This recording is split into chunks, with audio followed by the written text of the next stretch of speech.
जय भृगुनंदन दुष्ट निकंदन, तीन लोक उजियारे, ओ परशुराम प्रभु प्यारे। ब्राह्मण कुल संदेश की टीम अपने मिशन को लेकर पहुंची हुई है महाराष्ट्र के मुंबई थाने पश्चिम में। आइए जानते हैं जागरूक सक्रिय समाज सेवी पंडित दिनेश शुक्ला जी से ब्राह्मण कुल परिवारों के संगठित एवं उत्थान और संस्कारों पर विचार और प्रयास। विष्णु के छठे अवतार भगवान परशुराम जी के विषय में जाने, ब्राह्मण कुल परिवार पहचाने अपने संस्कार। इसी परिचर्चा को देखिए ब्राह्मण कुल संदेश के लिए रामवीर भारद्वाज की एक खास रिपोर्ट। जी स्वागत है ब्राह्मण कुल संदेश में शुक्ला जी आपका। आप विप्र बंधुओं को बताइए कि क्या है विचार और प्रयास आपको ब्राह्मण समाज को लेकर। नमस्कार, मैं हूं दिनेश शुक्ला। सर्वप्रथम ब्राह्मण कुल संदेश चैनल के संपादक पंडित रामवीर भारद्वाज को मैं हार्दिक दिल से वंदन अभिनंदन करता हूं। पंडित रामवीर भारद्वाज जी दिल्ली से चल कर के मुंबई में आए हुए हैं एक उद्देश्य लेकर। इनका उद्देश्य यही है कि सभी ब्राह्मण परिवार को एक मंच पे लाने का। ये अति सराहनीय कदम है। मेरा ये मानना है कि देश विदेश प्रदेश कहीं भी हमारे ब्राह्मण परिवार के लोग जहाँ कहीं भी हों, सभी लोग एक मंच पर आवें और अपने आप को पहचाने कि हम ब्राह्मण परिवार के होकर हमारे भगवान कौन हैं।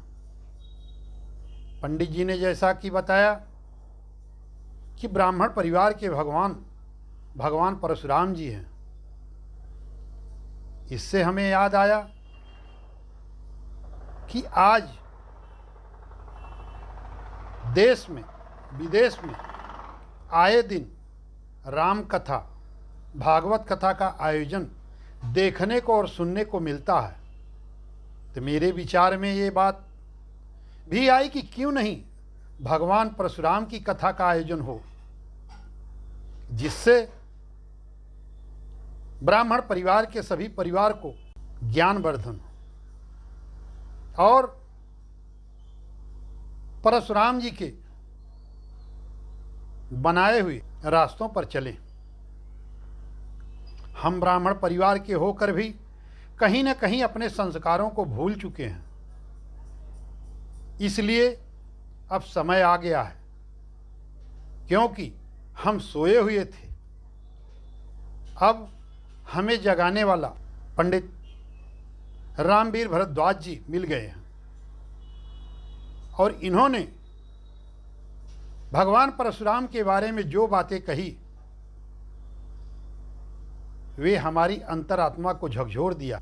तो हमारा यही मानना है कि जितने भी देश के अंदर ब्राह्मण परिवार हों, सब लोग एक मंच पे आएं और भगवान परशुराम की कथा का, भगवान परशुराम के वचनों का, भगवान परशुराम के किए गए कार्यों का सब लोग समझें और अपने बच्चों को बताएं कि हमारे भी भगवान हैं। कौन है? भगवान परशुराम। क्योंकि आने वाली पीढ़ी में अगर हम आप नहीं बताए कि हमारे भगवान कौन हैं, तो शायद बच्चों को ये पता नहीं लगेगा कि हमारे भगवान हैं कौन। हमारा विरोध राम कथा से या भागवत कथा से कतई नहीं है, लेकिन हमारी सोच है कि जिस तरह से ब्राह्मण परिवार के लोग राम कथा का आयोजन करते हैं, भागवत कथा का आयोजन करते हैं, उसी तरह से भगवान परशुराम की कथा का भी आयोजन करें और अपने बच्चों में संस्कार को डालें। क्योंकि भगवान परशुराम ब्राह्मण परिवार के ही नहीं, समस्त जगत के प्राणियों के भी भगवान हैं। पहले राम नहीं थे, पहले कृष्ण नहीं थे, पहले परशुराम भगवान थे। और परशुराम भगवान चिरंजीवी हैं। वे द्वापर त्रेता हर युग में थे, आज भी हैं। केवल हमें आपको भगवान परशुराम के चरणों में समर्पित करना है और बच्चों को बताना है कि हमारे भगवान परशुराम जी हैं। तो आइए एक साथ मिलकर ब्राह्मण परिवार से मैं यही निवेदन करता हूं कि एक मंच पर आवें और ब्राह्मण परिवार को एकजुट करने में सहयोग करें। धन्यवाद।